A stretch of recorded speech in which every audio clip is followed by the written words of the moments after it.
Excel में formatting कैसे करते हैं? फॉर्मेटिंग इन द सेंस कि अगर मुझे कोई टैबुलर फॉर्मेट बनाना, मतलब टेबल बनाना है, तो उसका कलर कैसे करना है, बॉर्डर कैसे करना है, फॉन्ट साइज क्या रखना है, बहुत सारी चीजें होती है। चलिए देख लेते हैं कि why format and style your spreadsheet. अपने स्प्रेडशीट को आप क्यों फॉर्मेट करोगे, स्टाइल क्यों रखते हैं? क्योंकि इससे क्या होता है कि ये काफी ज्यादा डेटा को रीड करने में और अंडरस्टैंड करने में इजी हो जाता है, और मेक इट मोर डेलिकेट, मतलब काफी अच्छे से हम डेटा को सेपरेट भी कर सकते हैं। अब देखिए स्टाइल में क्या क्या चीजें आ जाती हैं, जैसे कलर चेंज करना, फॉन्ट साइज, बॉर्डर लगाना, नंबर फॉर्मेट, और भी बहुत सारी चीजें आती हैं। ये सारी चीजें मैंने यहाँ पे लिखी हुई हैं। अब यहाँ पे फॉर्मेटिंग किस तरीके से होती है, या तो आप रिबन से कर लीजिए। रिबन मैंने आपको बताया जो ऊपर वाला टैब होता है, जैसे होम, इंसर्ट, पेज लेआउट, ये सब रिबन होते हैं। वहां से आप बेसिक फॉर्मेटिंग कर सकते हो। बेसिक फॉर्मेटिंग आपको माइक्रोसॉफ्ट में हमेशा होम पेज पे ही, मतलब यहाँ पे होम टैब पे ही मिल जाती है। या फिर आप क्या कर सकते हो, सेल पे राइट क्लिक करके भी उसकी फॉर्मेटिंग को बना सकते हो। ये देखिए यहाँ पे आप राइट सेल कर सकते हो। अब इसके थोड़ी सी फॉर्मेटिंग मैं आपको यहाँ पे और बता देती हूँ कि किस तरीके से करते हैं। जैसे ये है, सेल है, मैं एक सेल की ही फॉर्मेटिंग कर रही हूँ, फिर बाद में एक टैबलर फॉर्मेट भी बना रही हूँ। अब इस सेल में करने के लिए आप होम पे जाओगे। इसका अगर आपको कलर फिल करना है तो आप कलर फिल कर सकते हो। इसमें आपको कुछ लिखना है, जैसे मैं एक छोटी सी हेडिंग ही बना दे रही हूँ यहाँ पे, हेडिंग।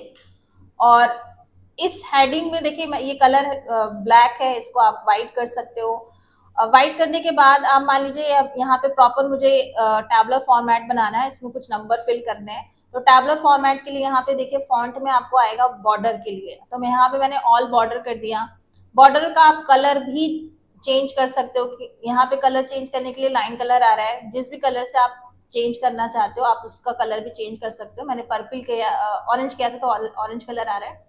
अगर आपको कुछ लिखना है यहाँ पे तो आप यहाँ पे लिख भी सकते हो। यहाँ पे देखिए मैंने कलर फिल करा था तो यहाँ पे कलर फिल हो गया है, इसको हटा देती हूँ। अब ये देखिए हेडिंग, ये तो बहुत छोटी हो गई। ये हेडिंग मुझे यहाँ से यहाँ तक करना है, तो आप सेल को क्या करते हो, सेलेक्ट करोगे। यहाँ पे यहाँ तक सेलेक्ट करने के बाद यहाँ पे देखिए मर्ज एंड सेंटर आ रहा है, आप मर्ज एंड सेंटर भी कर सकते हो। कुछ लोगों का बहुत ज्यादा कंफ्यूजन होता है, ये जो आपको सिंबल दिख रहा है ना सिलेक्शन का, वो किस तरीके से होता है। अब देखिए ये जो सेलेक्ट मतलब प्लस वाला सिंबल आ रहा है वो बहुत तरीके का होता है। अगर ये हल्का सा मोटा सा जो आपको दिख रहा है, तो अगर मैंने यहाँ पे कुछ नंबर लिखा है, मान लीजिए ये नंबर लिखा है, अगर मुझे इसको सेलेक्ट करना है तब आप क्या करोगे, ये मोटा वाला जो प्लस आता है वो दिखाता है कि आपने इस सेल को सेलेक्ट किया है। अब इस सेल के थोड़ा सा आप ऊपर जाओगे तो ये देखिए एरो वाला प्लस आ रहा है। एरो मतलब यहाँ पे आपको चार तरीके के एरो दिख रहा है। इससे क्या हुआ कि आप सेल की वैल्यू को कहीं पे भी मूव करा सकते हो।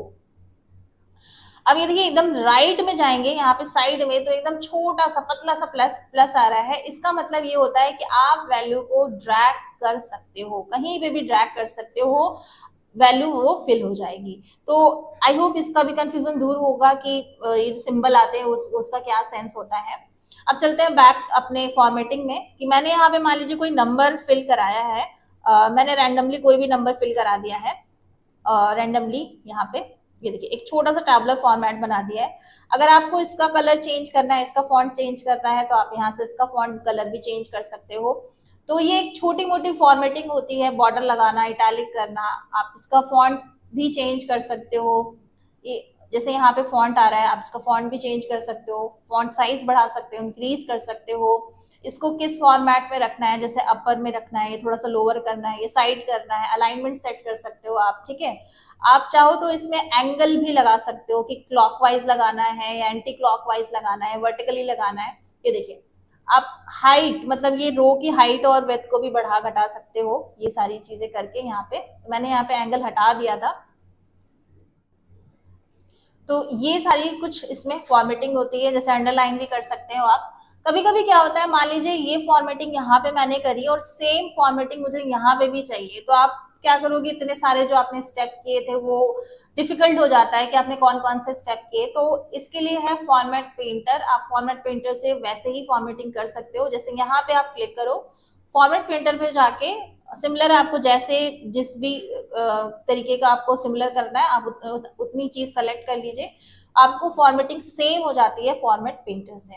तो ये कुछ चीजें थी फॉर्मेटिंग की, बहुत सिंपल थी, आप इसके थ्रू भी कर सकते हो जैसे मैंने आपको बताया।